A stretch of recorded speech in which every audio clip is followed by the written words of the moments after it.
So overhang is the amount of running or shooting line from the tip of the rod to the back of the head, and this applies to shooting heads as well as weight forward lines. Now when we're distance casting, we want to keep the head at the top of the loop during maximum counterflex, like this, okay? And we do that with overhang. Now the heavy head and its momentum really dominate the rod leg of the loop, and what happens is the rod leg gets pulled up towards the fly leg, which is what the head is. So that's why you get tighter loops with overhang. Now for distance casting, we really need to move this head as straight as possible towards and away from the target. That's how we achieve maximum distance. If we had the head at the tip of the rod, I'll just try and maneuver this like this, then the back portion isn't being accelerated and moved as straight as we can, so we move distance. The other thing overhang does is it delays turnover, so you get a longer flight time and more distance. And it's down to the head not turning over too quickly. So they're the main reasons. Now I'm going to tell you how to work out the perfect overhang for your lines. The first thing we're going to do is measure your haul, okay? So you're going to get your favourite line, have a good amount of line outside the rod tip, and what we're going to do is we're going to hold onto the line when we release the cast. But we're not going to release it, we're going to hold on to it. So you're going to hold onto the line like this, we're going to pinch it here, and we're going to measure that. Now for me, I know that's exactly 3 feet. Why is that important? Now, the advice out there, or most of it that I've seen, tells you that you need around 3 feet of overhang. That's okay if you don't haul, but when we're hauling, we're pulling this line back into the rod like this. And as you can see, if I have a 3-foot haul, when I go to finish the cast, the back of the head is at the rod tip, so that's what we want to try and avoid. Now to add a little bit more to that, if you have a compact stroke, I'll just do it this way. So if you have a compact stroke like this, then, or even like this, then you're going to pull less line away from the target than, for example, a 170 competition technique.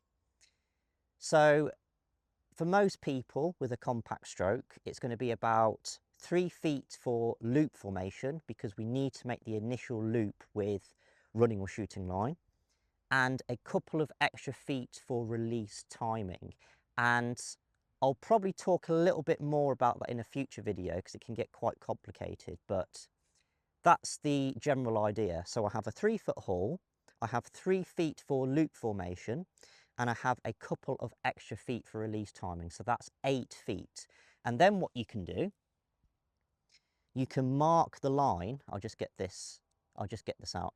You can mark the line by your hand at the point where you're going to make the cast, so it's nice and consistent. So for this, it would be like that, okay? So now I'm going to show you how different overhang lengths affect the loop. So at the moment, the head is at the rod tip. I'm then going to gradually extend line without a haul until it collapses, and then on my last cast I'm going to use a haul. So this is the cast without any overhang, okay? So the head is at the rod tip and the loops look like that. We're now going to add 3 feet of overhang, and we can measure this. So what I'm going to do, I'm going to pull that out, and I'm used to doing this with tippet, so I know that is exactly 3 feet. So I'm just going to put this out nice and straight, okay?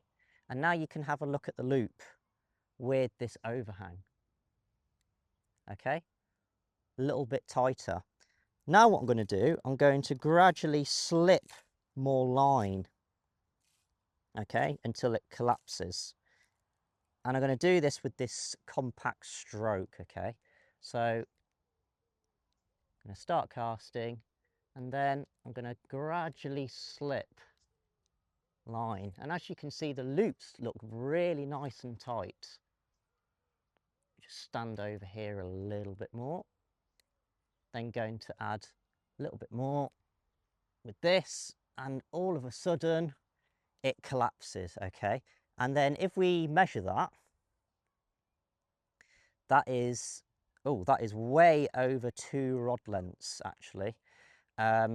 So you can keep it under control by increasing your stroke length or using a different technique. So as I said before, the amount of overhang is dependent on technique too. So for that, I would use a 170 stopless to keep that under control. So now what I'm going to do is I'm going to perform a cast with the correct amount of overhang for this compact stroke with a haul, okay? And just a little bit to add to it, you don't really want to let go of the line when you're fishing. You want to feather it through your hand. So what you'll see me do is I'm going to haul, and then I'm going to slip the line through my fingers and then bring it back here. The only time I let go is in competition, but that's going to be a future video, okay? Let me just show you what this looks like. So if we recall, I have a 3-foot haul.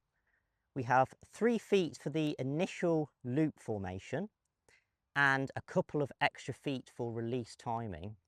And I know for this rod that from there to there is 3 feet, okay? So I'm going to hold that point. I'm going to bring this back, okay? So I'm going to just straighten this line out first of all, okay? And then I'm going to start casting. And as you can see, the loops are nice and tight. And then when you're ready, haul, let it slip through your fingers and then come back, okay? And that will ensure turnover. I'll just do it again. So, get that going nicely first of all. And I've done this so much, I know how much overhang I have.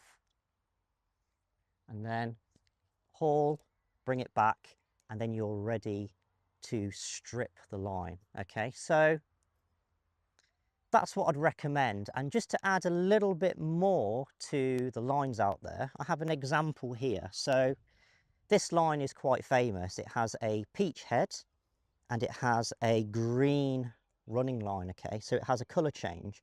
And the colour change usually signifies the end of the back taper of the head and the start of the running line. If your line doesn't have a colour change, then you'll have to have a look at the specs on the box or the website and you can work out your overhang that way. So I hope this video helped, and if you have any questions then leave them in the comments, but I'll just leave it there for now. So thank you for watching and I'll see you on the next one. Cheers, thank you.